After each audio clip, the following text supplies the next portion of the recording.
Hi, my name's Mark Stowler. Welcome back to Little Green Man. Going to be talking about inflation and how it doesn't affect everybody the same at all. When prices go up, inflation raises, and then there's this consumer price index that determines what that was in the past. You can't tell what inflation is going to be. You can guess what it's going to be, but you can only tell in the past how much prices went up by, and over a general spectrum of things that you would buy. Now, the Winnipeg City Council just approved a budget. They approved a budget 11-5 in favour to raise the bus fare by 25 cents per trip. They also, in that same budget, they increased the parking meters downtown by $1.50 an hour, for crying out loud. That's insane. At the same time, giving businesses a 1.1% tax cut.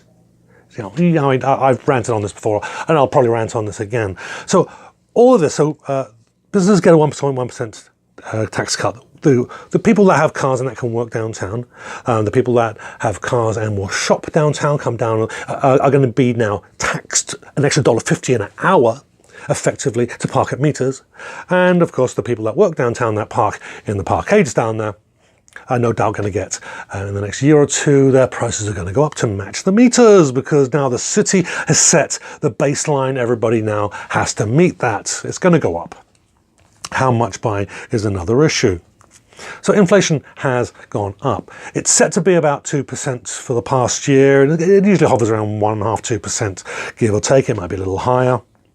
But whatever the inflation is for me and you, just regular Manitobans, regular people that drive to work, that can afford a car, that you've got a mortgage on a house. You're not the working poor. You're not making minimum wage, and only minimum wage. Now, for those people, the inflation may go up for 2% for us, but for those people on minimum wage that work downtown and that have to bus downtown, it actually goes up significantly for them. And I'm just going to demonstrate that very quickly. So with the 25 cents increase on a bus trip, I'm going to assume, we're going to make an assumption now, that the people who are making minimum wage in this example go to work and back downtown. They go one trip to work, one trip back every day for 5 days.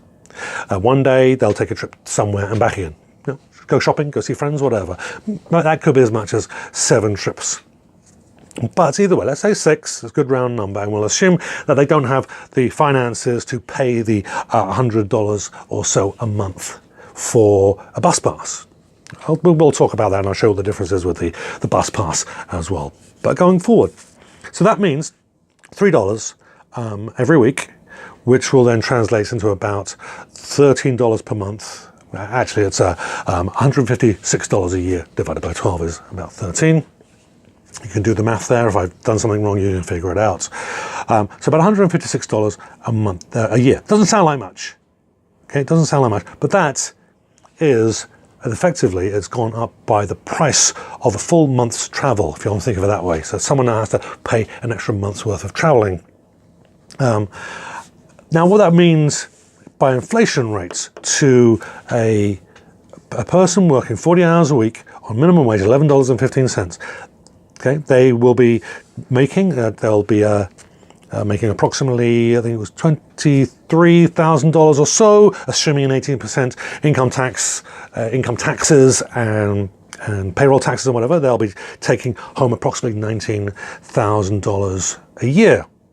Now, $156 actually means, $156 is actually 0.082% of their take-home pay. That's almost 1 full percent. So you and I and other people might be paying 2% more for inflation for them, but for the working poor, it's gone up for almost 3%. So that's almost an entire percentage point paying more than 50% more on inflation than we are likely to. So that's 3% to them, almost 3% for them, 2% for us.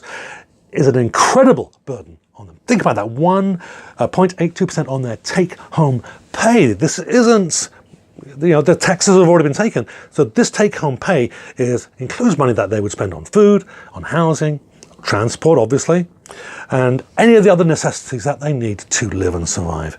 has gone up by 1%. Now, if they are able to buy a bus pass, which is $100, be about $100 a month, $100.10, I believe it is, still comes down to 6.3% of their take-home pay.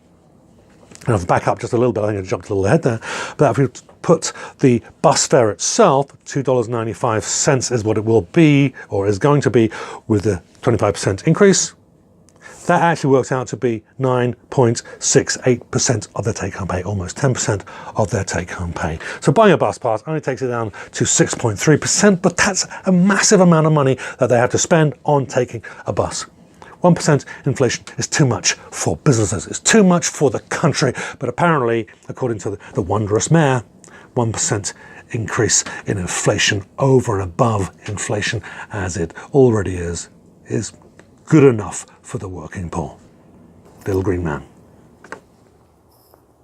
This is the back door to the Manitoba legislature. Now, if you hit the subscribe button now, hit the notification bell, then you won't be surprised when they try to stick something up your back door.